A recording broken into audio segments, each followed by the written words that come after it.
We've got a spot in Dayton, a spot in Kettering, a spot in Yellow Springs.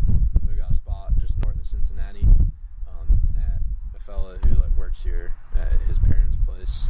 And then this year we added on farm Bellbrook. Sell on Thursday. So this is much larger scale than what my parents did. All your standard garden vegetables, tomatoes, peppers, cucumbers, squash, beans, peas, potatoes, sweet potatoes, carrots, beets. We do strawberries, blackberries, raspberries.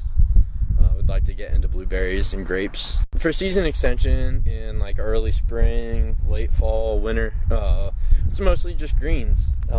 Late season beets and carrots and turnips as well. So those we extended pretty far into the winter. Lettuce, kale, chard, collard greens, Chinese cabbage, bok choy, mostly greens. So I became a farmer because I was interested first in environmental issues, and it was a really great way to address some of those by doing something positive. So on Smaller Footprint Farm, we run a small CSA, or community-supported agriculture.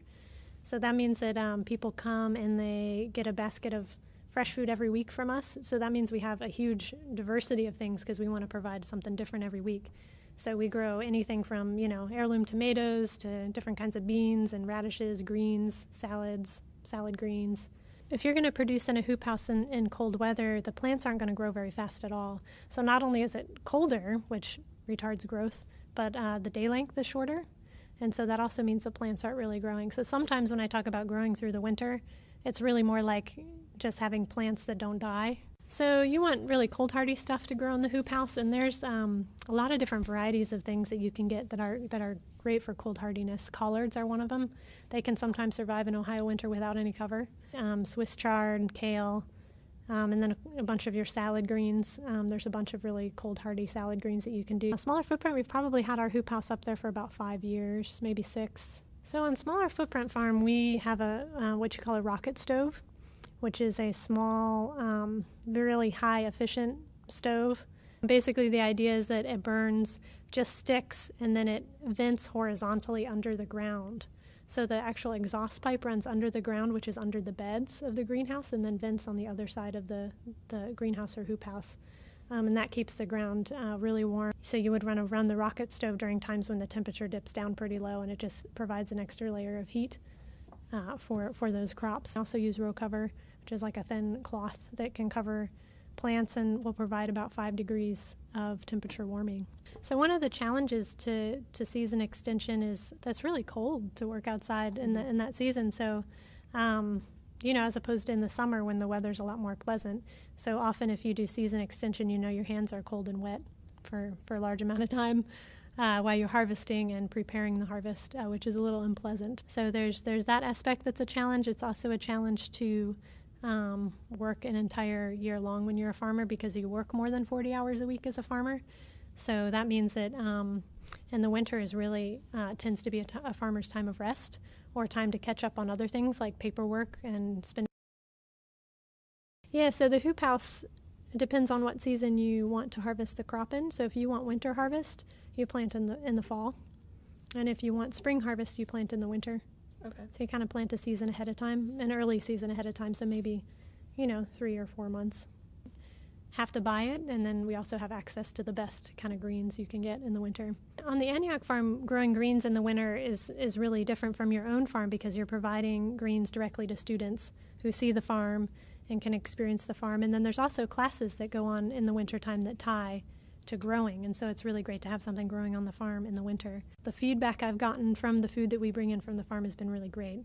It's really fresh. It's essentially 0 food miles to get from farm to plate, which is amazing. I don't know many farms that can really provide that. So it's a really unique opportunity to grow and to have fresh food in the dining hall for the students. So at the Antioch farm, I think we would need more hoop houses and more greenhouses as the student population grows, because the amount you can produce is limited. The space is really limited in a greenhouse. Food doesn't grow as fast in the winter, so you actually need more space than what you would normally need in the summertime in greenhouses to produce the same amount of food. I think one of the easiest season extension methods to start with is row cover. It's just that thin sheet of cloth or fabric that just goes right over the crops. It's really easy to, get your extend your season, maybe a couple weeks. So in the summertime, we can roll up the sides of the hoop house and we can plant heat-tolerant crops in there. So last year we had tomatoes in there, so we got tomatoes a little bit earlier in the season than what we would if they were in the field, and then we got them a little bit later in the fall. In the colder seasons, we'll grow kale, collards, Swiss chard in the hoop houses, and lettuce and spinach, anything that can take a freeze in case we get a freeze. They usually don't freeze, but they can take it, the cold.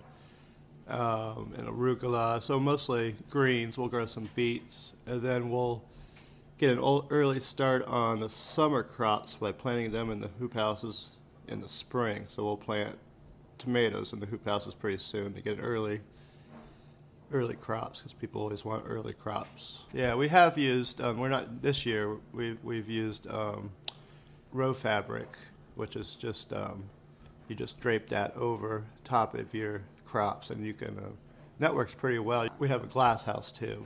A tree fell on it. Yeah. So we go to the Yellow Springs Farmers Market. We go to the winter farmers market this time of year, and then we sell to restaurants in the area. We sell to the college, Antioch College. Your main thing is providing heat. That's your main expense. And also your light's limited.